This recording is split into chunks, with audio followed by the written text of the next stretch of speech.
Hi friends, welcome back to my YouTube channel. સ્વાગત છે તમારું આજના ફ્રેશ નવા બ્લોગમાં. અને આજે અમે બનાવવાના છીએ સેન્ડવિચ.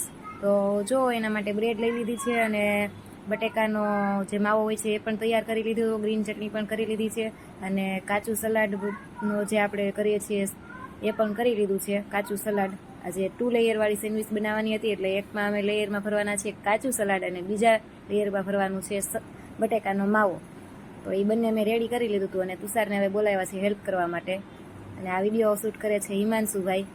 આજે હિમાંશુભાઈ અને પીયુ આવ્યા છે ને યશભાઈ આવ્યા છે, ત્રણેય આવ્યા છે, એટલે માટે જ અમે સેન્ડવિચ બનાવ્યું છે. બધાને છોકરાઓને હવે વેકેશન પડી ગયું છે, તો વેકેશનમાં છોકરાઓ આવતા હોય છે આપણી ઘરે રોકાવા માટે.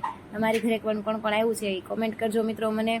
અને તમને આવી સેન્ડવિચ ભાવે છે 2 લેયરવાળી કે સિંગલ લેયરવાળી ભાવે છે એ પણ મને કોમેન્ટ કરજો. એકવાર તમે ન બનાવી તો આવી બનાવજો. આ કાચા સલાડમાં બધું કાચું સલાડ આપણે મિક્સ કરી નાખવાનું, પછી એમાં માયોનીઝ નાખી દેવાનું, ચાટ મસાલો, ચીલી ફ્લેક્સ ને ઓરેગાનો આટલી વસ્તુ નાખીને આપણે એ સલાડ બનાવ્યું છે. અને આ ગ્રીન ચટણી છે એ તો આપણે બનાવતા જોઈએ છીએ.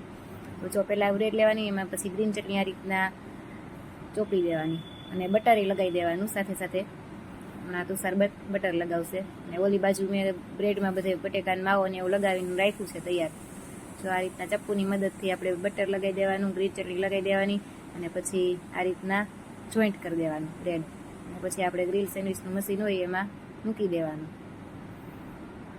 અહીંયા જોઈ શકો છો, જો આ રીતના સરસ મજાની સેન્ડવિચ આપણી તૈયાર થઈ જાય અને ખાવામાં પણ એકદમ ટેસ્ટી લાગે છે મિત્રો.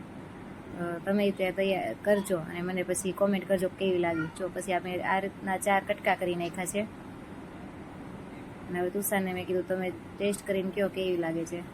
જો 2 લેયર છે, એ ટેસ્ટ કરે છે અને મને કહે કેવી એની છે એમ. સારી લાગે છે.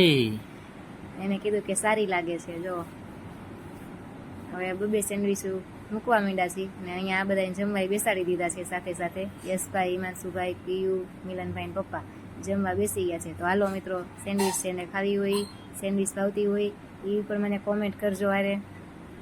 અને આ અમારા પીયુભાઈને જો એને હે ને ચીઝ બહુ ભાવે, એટલે કે હજી મારે ઉપરથી નહીં ચીઝ નાખવું છે, એટલે એને ઉપરથી ચીઝ નાખીને ખાધી હતી. આવા જ વિડીયો જોવા માટે મારી ચેનલને સબસ્ક્રાઈબ કરજો, મારા વિડીયોને લાઇક કરજો. મળીશું નવા બ્લોગ સાથે.